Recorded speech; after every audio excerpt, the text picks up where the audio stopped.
La fin de la mini-série Inspire de l'Innovatoire approche. Dans l'épisode précédent, après avoir débattu sur la confiance dans les médias, les bonnes et mauvaises pratiques, les étudiants de l'EFAP nous dévoilaient leurs idées pour créer une campagne de communication sur les événements créateurs de souvenirs. Dans cet épisode 7, place au regard des étudiants de Sciences Po Paris.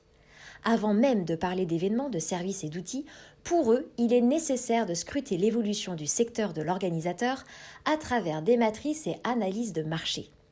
Ils nous expliquent leurs travaux avec précision et audace. Bon épisode, chers téléspectateurs!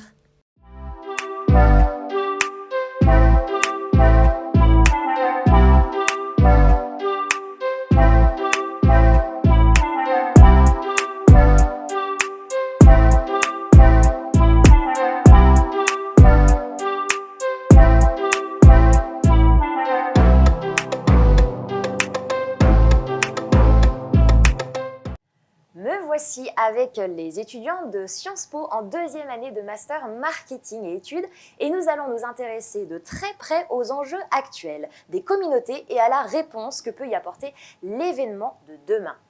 Je vous présente en plateau Bérénice Agoncé, nous avons Steve Lam, Aurel Atangana et puis Colin Vieillard.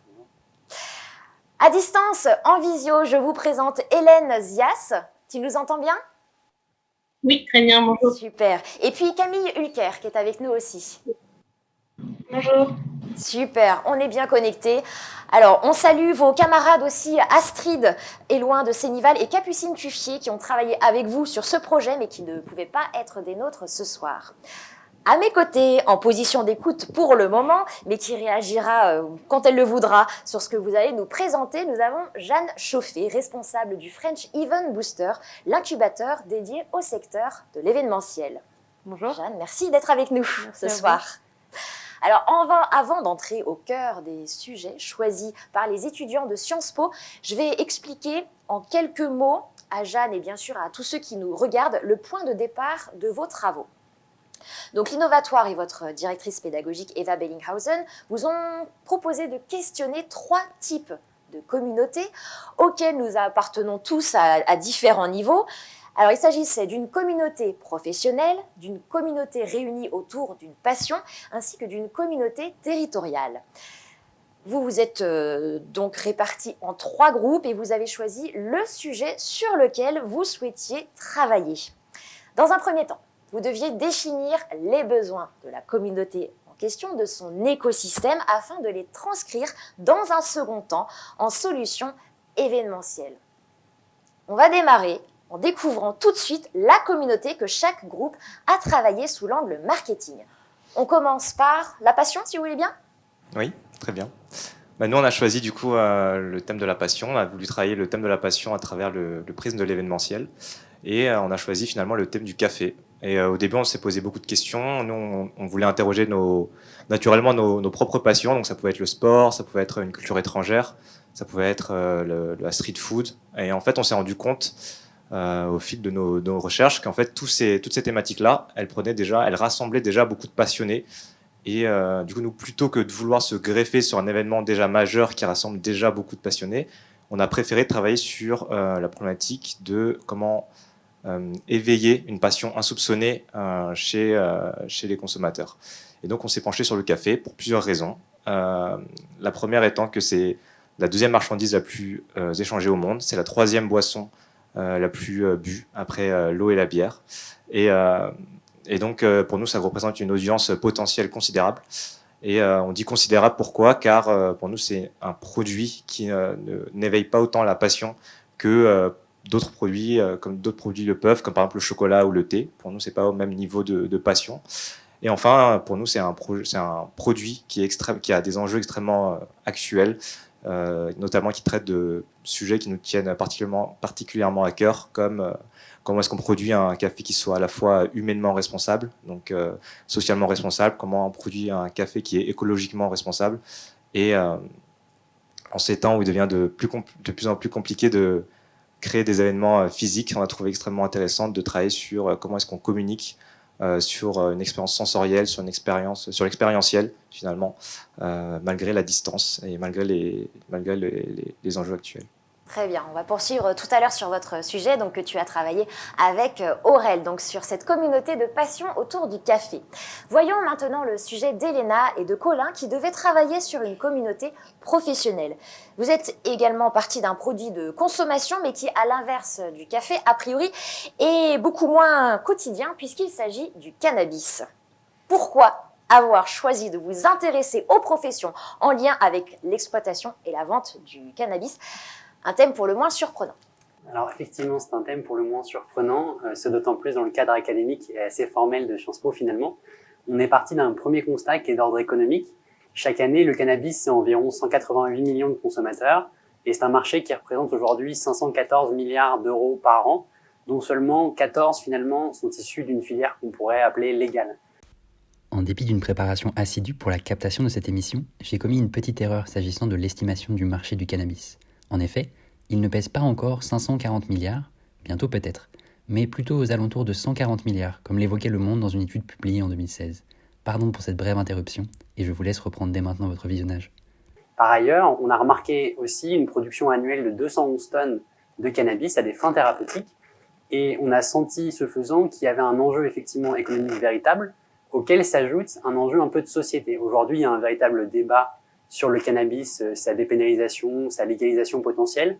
Le prisme qui a été le nôtre, c'était plutôt de travailler autour du cannabis thérapeutique. Aujourd'hui, il est étudié en France, il y a eu un vote l'année dernière de l'Assemblée nationale en ce sens, et depuis janvier, le cannabis est donc sous le joug d'une expérimentation en tant que cannabis thérapeutique, sous la direction de l'Agence du médicament et de la santé, et qui devrait du coup clôturer d'ici mars prochain et nous donner les premiers résultats de ce traitement. Parfait, merci pour cette introduction. On va maintenant découvrir avec Bérénice et Camille, de votre côté, vous deviez vous intéresser à une communauté territoriale et vous avez choisi celle du bassin minier dans le Nord-Pas-de-Calais. Tout d'abord, comment est-ce que vous avez appréhendé cette notion de communauté de territoire ? Alors, très simplement, en fait, on a choisi de nous attacher à la définition de l'historien Daniel Nordman, selon qui un territoire, c'est un espace qui est pensé, désigné et dominé, mais c'est surtout un produit culturel. Et nous, pour notre événement, on a vraiment voulu penser aux 3 dimensions qu'un territoire possède, à savoir la dimension géographique. Un territoire possède son propre paysage, mais aussi la dimension administrative, puisqu'un territoire possède ses limites, et surtout la dimension culturelle, puisque tout territoire a une histoire, a une culture auquel chacun peut s'identifier. Et effectivement, le bassin du minier du Nord-Pas-de-Calais, il a sa dimension administrative, puisqu'il possède ses limites. Il possède des paysages propres qui ont été façonnés par l'extraction de charbon pendant plusieurs siècles. Et il a sa dimension culturelle, qu'on ne peut clairement pas oublier, qui a été mise en avant par Zola dans Germinal, par exemple, et qui a eu un rôle très très important dans l'histoire du charbon et des extractions minières de l'Europe entière. La France, elle compte beaucoup de territoires variés. Pourquoi est-ce que vous avez choisi le bassin minier en particulier ? Camille, peut-être tu peux nous répondre ? Alors en fait, nous, ce qui nous a vraiment intéressé en ce qui concerne le bassin minier du Nord-Pas-de-Calais, c'est le fait qu'en fait, ce territoire, il a beaucoup de difficultés structurelles qu'il doit dépasser. Premièrement, on peut parler de la culture, comme disait Bérénice, qui a une culture très forte, mais souvent dénigrée, avec notamment la réputation de beauf, entre guillemets, des gens du Nord, le fait que le ch'ti soit une langue considérée comme vulgaire et populaire, notamment suite au succès du film Le Bienvenu chez les Ch'tis. Deuxièmement, le fait que ce soit une région pauvre avec un taux de pauvreté supérieur de 10 points à la moyenne française. Et enfin, le fait que l'aménagement de la région se laisse à désirer avec une forte pollution de l'eau, un affaissement des sols et l'absence d'un véritable centre-ville dans le bassin minier. Et en fait, nous, ce qui nous a intéressés, c'est la possibilité d'une évolution de ce bassin minier vers un nouveau modèle économique et social plus durable qui pourrait répondre aux enjeux climatiques et environnementaux tout en permettant le développement de cette région et sa redynamisation. Merci beaucoup Camille. Alors pour terminer sur l'identification des problématiques, on va revenir à celle du café. Steve, tu nous parlais de la place du café dans notre quotidien, mais qui pourtant ne parvient pas à fédérer une communauté de passion comme peuvent le faire d'autres produits. Tu citais le thé et le chocolat par exemple. D'après toi, pourquoi est-ce que le café ne rassemble-t-il pas les passionnés ? Ben, c'est justement, nous, la question c'est un constat qu'on s'est fait très rapidement, et c'est la question du coup qu'on s'est posée. Et pour répondre à cette question, on a analysé en fait toute la chaîne de valeur du café, donc tout l'écosystème du café, donc c'est-à-dire à partir de la distribution jusqu'à de la production à la distribution, jusqu'à la consommation qui peut être soit à domicile, soit hors domicile.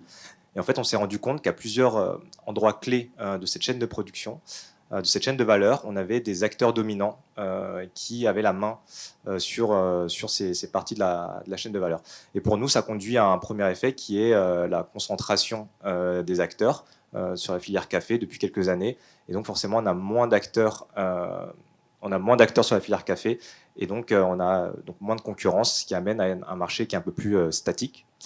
Et en parallèle, on a un autre phénomène qui est un peu la polarisation du café en deux grandes catégories. D'une part, on a un café qui est un café de masse, un café instantané, un café qui est industriel, transformé, et donc qui est également peu diversifié, puisqu'à 70% c'est de l'arabica. Donc ça, c'est le café qu'on va acheter en grande surface, en très grande quantité. Ça va être le café qu'on va consommer dans les distributeurs de café en gare. Donc c'est un café qu'on va consommer rapidement, de manière un peu utilitaire. Et donc forcément, c'est un café qui manque de personnalité et donc qui a du mal à éveiller les passions. D'autre côté, en fait, on a une premiumisation du café, et en fait, là où ça aurait pu là où le café aurait pu tirer vers le haut par un café artisanal, un café qui est plus gustatif, plus vers l'expérientiel, on a encore une fois des grands acteurs qui ont la main mise sur ce segment-là. Donc on peut penser par exemple à Starbucks sur la consommation hors domicile, ou par exemple à Nespresso et ses capsules sur la consommation à domicile cette fois-ci. Et en fait, ces grands acteurs façonnent l'image que nous on a du café via leur puissance marketing et via l'image qu'on transmet. Et donc ça associe très rapidement, en fait, ça associe dans la tête de tout le monde le café à la productivité, le travail. Donc Starbucks c'est devenu c'est the third place, donc c'est un endroit où on travaille mais pas chez soi ni au travail. Nespresso, c'est les pubs avec George Clooney, donc l'image du cadre sup. Et donc forcément, c'est très lié au travail et à la productivité, qui sont donc, certes des valeurs importantes, mais pas forcément les plus propices à la passion. Et je finirai juste ma réponse en faisant une petite comparaison avec le thé qui nous a beaucoup intrigués, car finalement c'est des produits similaires, mais le thé pour nous génère plus de passion que le café. En fait, on a un rapport au thé qui est beaucoup plus au produit brut, qui est beaucoup plus direct qu'avec le café. Donc, par exemple, même quand on achète du thé entre guillemets de masse dans les supermarchés, on a toujours, donc, on voit quand même le thé dans les sachets de thé, donc le produit thé, il est moins transformé. Et également, on a beaucoup plus d'expérientiel autour du thé. Donc, par exemple, où qu'on puisse le consommer, on choisit, on met soi-même son sachet de thé dans l'eau, on choisit soi-même son temps d'infusion, on choisit, il y a vraiment une expertise sur la consommation du thé, donc forcément qui génère de la passion. Et on a, même avant ça, on a le choix des thés, le choix des variétés, etc. Et donc on a vraiment une expérience qui est plus sensorielle, plus gustative, plus expérientielle, et finalement plus passionnelle que celle du café. Et pour nous, c'est toutes les caractéristiques qui manquent au café. Comme tu peux le voir, chers téléspectateurs, les étudiants ont fait un travail énorme d'analyse des enjeux d'un écosystème avant de se pencher sur la réponse événementielle. Une étape importante à ne pas négliger selon eux. Alors comment est-ce que vous comptez éveiller cette passion pour le café ? Aurèle ? Eh bien, pour éveiller cette passion, il faut tout d'abord fédérer cette communauté de passionnés autour du café. Et donc, pour ce faire, on pensait faire appel aux réseaux sociaux, notamment donc, le réseau social TikTok. On pensait notamment instaurer un challenge, notamment le Cap ou pas Cap Challenge. Donc l'idée, en fait, c'est d'inviter les passionnés à partager donc des recettes un peu farfelues, des compositions assez originales de café, et justement défier le public. Est-ce que vous êtes cap ou pas cap de le boire ? On pensait aussi jouer sur le hashtag Team Thé versus Team Café pour vraiment renforcer ce sentiment d'appartenance en fait dans cette communauté de passionnés de café. On pensait également faire appel à des influenceurs, notamment les influenceurs lifestyle et les influenceurs food, en leur envoyant des kits café. On pensait aussi se rapprocher de la presse spécialisée, donc vraiment dans tout cet univers-là. Et enfin, on pensait envoyer des kits médias à des acteurs de cette filière, donc de la filière du café, pour les embarquer dans cette aventure qui est en fait la passion du café. Super, un véritable plan d'action marketing en amont pour engager les parties prenantes et les consommateurs. Très bien, on va voir maintenant ce qu'il en est du côté de la stratégie du groupe qui a travaillé autour du cannabis. Alors le thème du cannabis, il est aussi vaste qu'il génère de craintes, on peut le dire. Il se trouve donc finalement être assez vague dans son traitement. Comment est-ce que vous avez structuré les enjeux de ce secteur afin de définir et d'affiner votre offre? Elena, qui est à distance avec nous, est-ce que tu peux nous répondre à ça? Tout à fait. En effet, la première étape pour positionner notre événement, ça a été vraiment de faire une veille de tout ce qui peut exister dans le secteur. Et en regardant de plus près, on a été d'ailleurs très surpris, on s'est rendu compte qu'il existait de nombreux événements dans le milieu du cannabis avec des typologies très différentes. Certains sont déjà très ancrés dans le business du cannabis, très avancés sur ce point-là. C'est le cas du congrès international ICBC qui se déroule tout au long de l'année dans plusieurs grandes villes du monde, Vancouver, Berlin, Barcelone. D'autres sont beaucoup plus axés sur l'aspect récréatif, l'aspect fête du cannabis. C'est le cas de Cannafest, qui est le plus grand festival cannabitique récréatif d'Europe et qui a lieu tous les ans à Prague. Et enfin, on s'est rendu compte qu'il y avait des acteurs qui étaient vraiment déjà très avancés dans les métiers de la tech et du digital au sein de l'industrie du cannabis. Et c'est le cas des acteurs tels que CannaX ou Kentech. Et finalement, on a choisi d'aborder le positionnement de notre événement avec un angle de vue, pour le coup, très, très marketing. C'est nécessairement un biais de notre formation. Et on a envisagé, du coup, pour vous aider à mieux visualiser notre positionnement, de vous projeter le mapping concurrentiel. On a choisi de segmenter le marché entre les acteurs qui sont plutôt axés sur l'utilisation récréative du cannabis versus les acteurs qui sont beaucoup plus axés sur l'aspect santé, médical, bien-être dans cette industrie. Et de l'autre côté, on a choisi de segmenter avec les acteurs qui organisent un événement une seule fois par an, sans activation visible et réelle de la communauté tout au long de l'année, versus les acteurs qui sont vraiment présents tout au long de l'année avec une activation visible de leur communauté 365 jours par an. Et finalement, nous, dans ce mapping concurrentiel, on peut se situer en haut à gauche, c'est-à-dire s'axer vraiment sur le côté médical bien-être du cannabis et activer notre communauté tout au long de l'année. C'est vraiment un enjeu pour nous et ça nous semble tout à fait cohérent avec l'étude du marché qu'on a pu faire et bien sûr créer une collaboration avec tous les acteurs qu'on a pu identifier qui sont présents sur ce mapping. Parfait, merci beaucoup Elena et bravo pour cette méthodologie claire et efficace. Nous venons de voir des outils d'analyse et de structuration de son offre pour en optimiser la pertinence, l'efficacité et donc in fine la désirabilité. Avant d'aller plus loin, Jeanne, j'aimerais bien avoir ton avis justement sur toutes ces méthodologies qui sont utilisées par les étudiants.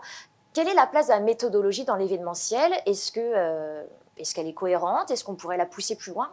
Qu'en est-il?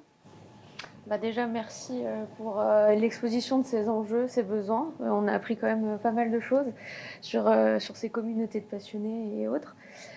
Concernant les outils, là, je vais mettre plus ma casquette un petit peu de plus innovation. C'est que nous, par exemple, dans une plateforme d'innovation et d'accompagnement des jeunes structures, c'est vrai qu'on a beaucoup de startups qui viennent exposer leurs projets et postuler pour rentrer dans le programme. Et c'est vrai, un des critères finalement de sélection de ces startups, c'est leur vision du marché et du secteur et comment ils vont pénétrer ce marché et comment, de fait, ils vont pouvoir tirer leur épingle du jeu. C'est en utilisant des outils. Donc, vous avez utilisé des mappings concurrentiels et c'est avant tout effectivement dresser un panorama des acteurs du marché et donc des concurrents et voir en fait finalement là où il y a des vides concurrentiels. Donc on parle par cet outil de mapping concurrentiel, on peut visuellement voir les effets de vide et essayer de positionner son projet, sa start-up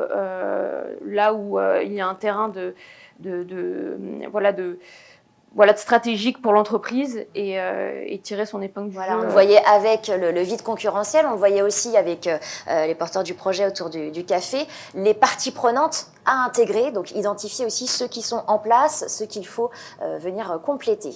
Effectivement, et ce qui est intéressant, souvent les entrepreneurs viennent nous voir en ayant identifié les concurrents directs, donc ceux qui sont assez évidents, et finalement ils omettent aussi parfois les concurrents indirects qui font partie prenante de l'écosystème et qui sont intéressants à voir dans la mesure où souvent ces concurrents directs, qui sont souvent des plus grosses structures, ont des barrières et voir les barrières d'entrée de ces acteurs pour savoir s'ils peuvent ou pas créer des features ou pas et voir en fait les degrés de barrière à l'entrée de ces acteurs indirects qui sont assez intéressants aussi.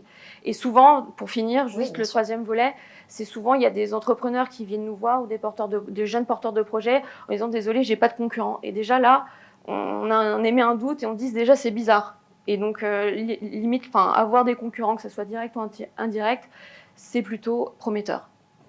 C'est déjà d'avoir bien identifié, d'avoir creusé et d'avoir identifié, comme tu disais, des concurrents qui ne sont pas forcément en première ligne, mais peut-être plus loin et qui en vont empiéter sur le terrain de notre projet. Alors merci Jeanne pour tes retours. On va maintenant passer à la deuxième partie de cette séquence avec les étudiants de Sciences Po Paris. On va découvrir quelles idées aller creuser plus loin sur leur projet d'événement autour du bassin minier, du cannabis et puis du café. À tout de suite. Mais pas tout de suite. Les réponses événementielles apportées par les étudiants de Sciences Po Paris seront dévoilées au prochain épisode, le dernier de la série Inspire. Ne le rate pas, c'est la semaine prochaine, chers téléspectateurs.